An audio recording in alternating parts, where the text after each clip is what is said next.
pirmo Alytaus Juozapavičiaus gatvėje intensyviai vyksta statybų darbai ir kalbinama paramos šio objekto ir kitų darbų vadovą Ernestą Anušauską. Kaipgi sekasi?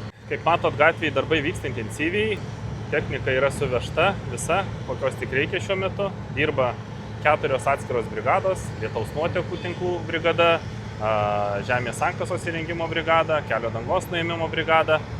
Tai technikos ir žmonių šiai minutė yra tiek, kiek reikia. Stengiamės kuo greičiau padaryti darbus visus. Mūsų labiausiai stabdo, taip galima sakyti, archeologai, paskui kuriuos mes viską ir darom, kiek jie tik leidžia, kiek įmanoma, tiek mes ir vejamės juos į priekį. Tai šiai akimirkai mes esam pasivėję archeologus, kiek jie leidžia mums daryti darbų, tai mes tiek ir beveik esam padarę.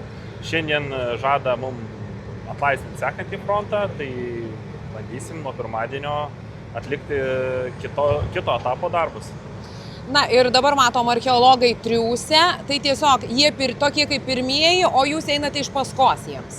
Taip, archeologai yra pirmieji, dirba su žvalgomaisiais tyrimais, dabar jau tiksliau detaliaisiais tyrimais. Jie atlieka darbus priešais mus ir bevykdant mums darbus.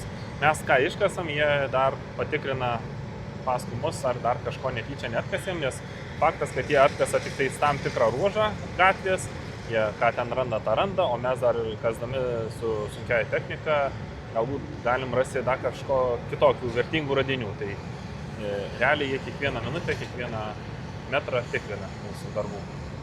Na ir sakykit, gal teko girdėti, ar kažką įdomaus surado?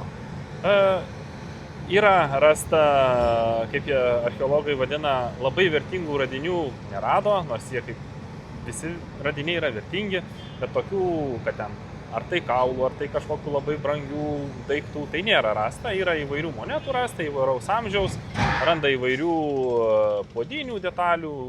Rado va šią akimirką, kaip tik prieš keletą minučių pažiūrėjom, atkasė, kaip jie vadina, smetonišką grindinį, tai jisai metų turi nemažai. O ar tai yra vertinga, tai gali tik archeologai pasakyti.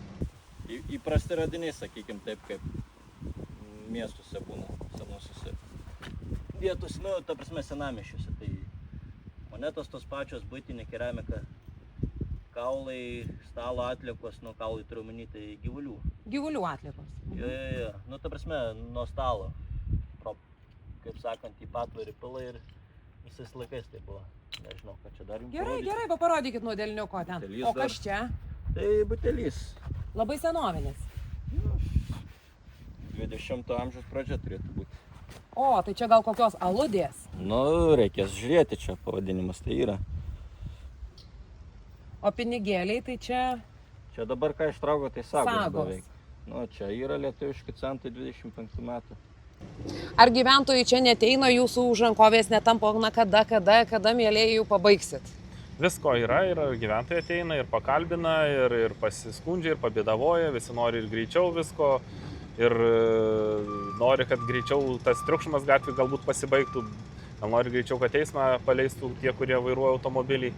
Bet procesas darbo yra tokis, technologija yra tokia ir mes jos per daug paskubyti nebegalim. Tai kokiegi tie terminai, nežinot, rugsėjo 1 bus tas lakmuso popierėlis žmonių nuotaikų?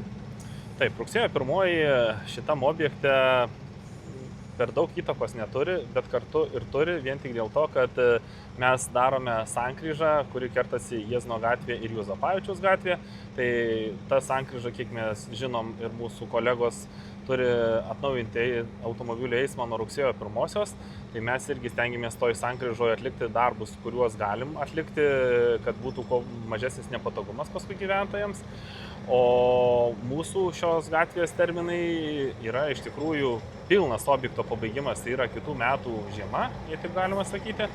O savivaldybė su užsakovu yra apšnekėta, apsitarta ir sudėliota grafikas taip, kad kuo greičiau paleisti bent vieną automobilių eismo juostą, kaip buvo prieš tai, kad vieną juostą mes buvom uždarę, kol galėjom, kadangi jau reikėjo uždaryti ir kitą dėl archeologinių tyrimų ir kitų darbų, tai mes taip pačiai dabar šitą dešinėje pusę stengsimės atidaryti spalio mėnesį.